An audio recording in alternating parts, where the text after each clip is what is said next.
La Fédération nationale des acteurs du commerce de Côte d'Ivoire, FENACSI, a décidé de suspendre son mot d'ordre de fermeture de tous les espaces marchands sur l'ensemble du territoire national initialement prévu pour le lundi 3 octobre prochain. Donner une chance aux négociations avec le gouvernement, telle en est la raison principale.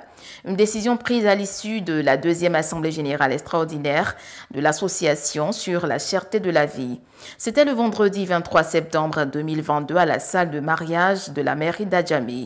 En effet, à la veille de cette Assemblée générale extraordinaire, il a été enregistré 2 rencontres de la FENACSI avec le Premier ministre ivoirien Patrick Achi le vendredi 9 septembre, jour du dépôt du livre blanc, où il a tenu à recevoir personnellement le livre blanc, et le jeudi 22 septembre 2022, une ouverture des voies de la négociation. Nous sommes allés à l'Assemblée générale et l'Assemblée générale a souhaité que vraiment on remette un livre blanc au président de la République. C'est ce que nous avons fait. La livre, donc vraiment, il souhaite me rencontrer. Je dis, il n'y a pas de problème. Nous sommes allés de ce pas à la primature. Nous avons échangé pendant 30 minutes et on lui a expliqué un certain nombre de choses et on lui a expliqué nos préoccupations. Il a dit que vraiment il prenait pour note. On n'a dit pas, respect pour vous, on va vous donner une copie du livre blanc. On lui a remis ce jour-là une copie du livre blanc. Il a dit qu'il a un voyage en vue avec le président. Au retour, il allait vraiment essayer d'échanger avec nous. Donc, hier, vers 17h, sa secrétaire a appelé que le Premier ministre souhaite me rencontrer à 19h30. Et nous sommes allés à la rencontre de 19h30 jusqu'à 21h. Dans l'attente des retombées des échanges avec le gouvernement ivoirien, les acteurs du commerce demeurent mobilisés autour des résolutions contenues dans le livre blanc.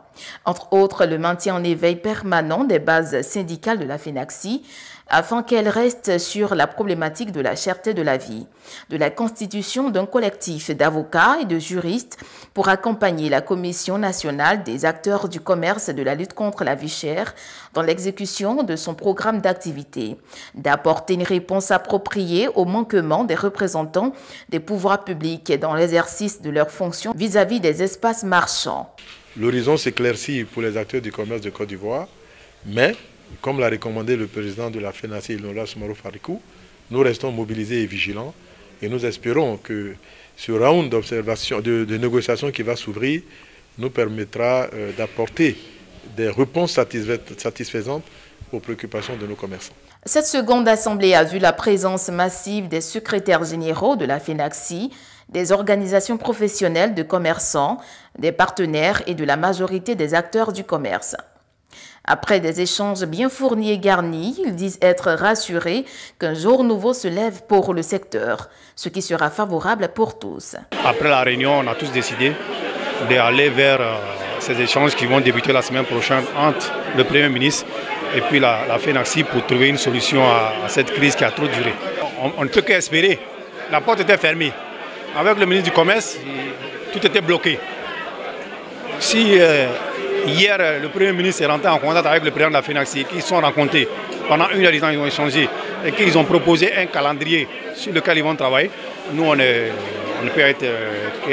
satisfaits. Nous sommes très heureux de l'efficacité des démarches entreprises par notre vaillant président Soumarou Farikou qui nous fait honneur. Parce qu'à un laps de temps, moins d'1 mois, être reçu 2 fois par la primature, par le Premier ministre, cela augure vraiment de lendemain meilleur.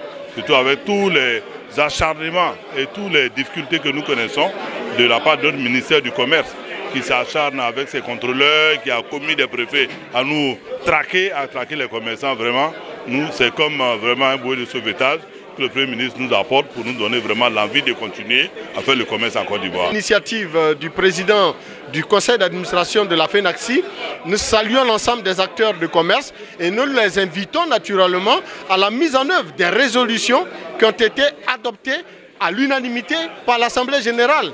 résolution qui naturellement invite les acteurs du commerce à aller à la table de discussion avec les pouvoirs publics pour non seulement défendre les intérêts des commerçants, mais également assurer l'intérêt des consommateurs. Parce qu'au final, un acteur de commerce et un consommateur sont la même face d'une même médaille, parce qu'il ne peut avoir de commerce sans consommateur. De même, le commerçant, il crée des commerces qui ne sont que des boutiques, des magasins, des supermarchés, des hypermarchés. Mais le commerçant, en créant son commerce, il crée des emplois. Le consommateur s'approvisionne en matière de produits de première nécessité. Il va sans dire que les problèmes du consommateur, que dis-je, du commerçant sont ceux du consommateur, et les problèmes du consommateur devraient être également ceux du commerçant. Le secteur des artisans, le secteur du commerce aujourd'hui est un secteur porteur, et si on arrive à les accompagner, à les moderniser, on pourra tirer la Côte d'Ivoire vers le haut. Ils ont écrit un livre blanc qui est vraiment blanc mais qui porte une vision qui va industrialiser la Côte d'Ivoire de demain. Donc notre objectif, c'est d'opérationnaliser toutes les mesures qui ont été prises par l'Assemblée générale et permettre également à chaque commerçant et à l'État de communiquer, de travailler ensemble pour tirer la Côte d'Ivoire vers le haut. Nous avons ouvert des sièges à Bassam, à Port-Boué, à Yamoussoukro, à Gagnoa, bientôt à Boaké, à Bondoukou, pour accompagner, n'est-ce pas, toute cette dynamique qui a été créée autour des commerçants, parce que c'est l'avenir de demain. Demeurer mobilisée, vigilante pour la défense de ses intérêts, sans faiblesse et sans compromission, tout en déployant des propositions pour apporter sa pierre à l'édifice dans la lutte contre la cherté de la vie. Telle est la vision de la FENACSI. Pour mémoire, elle compte plus de 1500 000 adhérents avec 135 sections sur l'ensemble du territoire national et 100 organisations professionnelles de commerçants affiliés.